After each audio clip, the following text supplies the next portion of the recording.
IYR పుస్తక ఆవిష్కరణ కార్యక్రమానికి పవన్ కళ్యాణ్ హాజరయ్యారు. ఇప్పుడు లైవ్ చూద్దాం.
మన అపరిపక్వ రాజకీయ నాయకుడు పవన్ కళ్యాణ్, తర్వాత అతను దొంగల నాయకుడు జగన్మోహన్ రెడ్డి. ఈ నలుగురు కూడా రాజధాని నిర్మాణం అడ్డుకుంటున్నారు.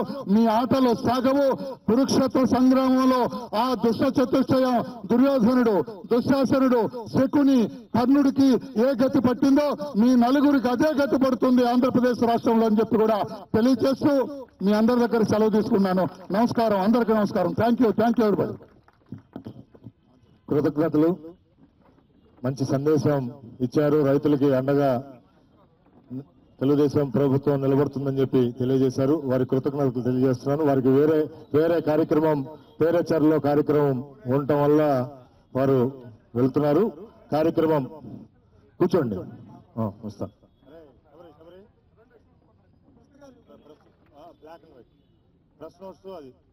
కూర్చోండి. ఇప్పుడు బలహీన వర్గాల జేఏసీ కూర్చోండి, ఎవరి స్థానాల్లో వాళ్ళు కూర్చోండి. బలహీన వర్గాల జేఏసీ అధ్యక్షులు, రాష్ట్ర అధ్యక్షులు వై సురేష్ గారిని ప్రసంగించవలసిందిగా కోరుతున్నాం.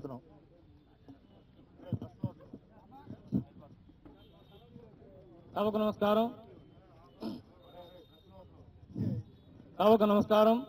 ఈ రోజున మరి రాష్ట్ర రాజధాని నిర్మాణంలో మరి రాష్ట్రం మొత్తం కూడా అడ్డగోలుగా రాష్ట్రాన్ని విభజించడమే కాకుండా రాజధాని కూడా లేకుండా మరి అనాథగా అవశేష ఆంధ్రప్రదేశ్ గా మనల్ని మిగిల్చినప్పుడు ఈ రాష్ట్ర రాజధాని నిర్మించుకునే దానికోసం మరి ముఖ్యమంత్రి గారు కానీ మరి రాష్ట్ర ప్రభుత్వం తరఫున మరి రైతులందరూ కూడా ముందుకొచ్చి మేము ఇస్తామని చెప్పేసి భూములు ఇవ్వటమే కాకుండా చాలా గొప్ప చారిత్రక పరిణామం. ఈ నేపథ్యంలో మరి ప్రతిపక్షాలు, కొన్ని పార్టీలు, ఊహనాశక్తులు ఈ యొక్క రాజధానిని మరి దెబ్బతీసే దానికోసం, ఈ యొక్క రాష్ట్రానికి మధ్యలో ఉన్న గుంటూరు జిల్లాలో ఉన్న ఈ రాజధానిని దెబ్బతీసే దానికోసం అనేక శక్తులు ప్రయత్నిస్తా ఉంటే మరి అనేక శక్తులు, ఈ యొక్క దుష్ట శక్తులు ఈ యొక్క రాజధాని నిర్మాణం అడ్డుకునే దానికోసం కూడా అనేక ప్రయత్నాలు చేస్తామని చాలా దురదృష్టకరం. దాంట్లో ఐవీఆర్ కృష్ణారావు గారు కూడా చేరిపోవడం అనేది చాలా బాధాకరం. మరి రైతులందరూ కూడా అట్లా రాష్ట్ర ప్రజలందరూ ముక్త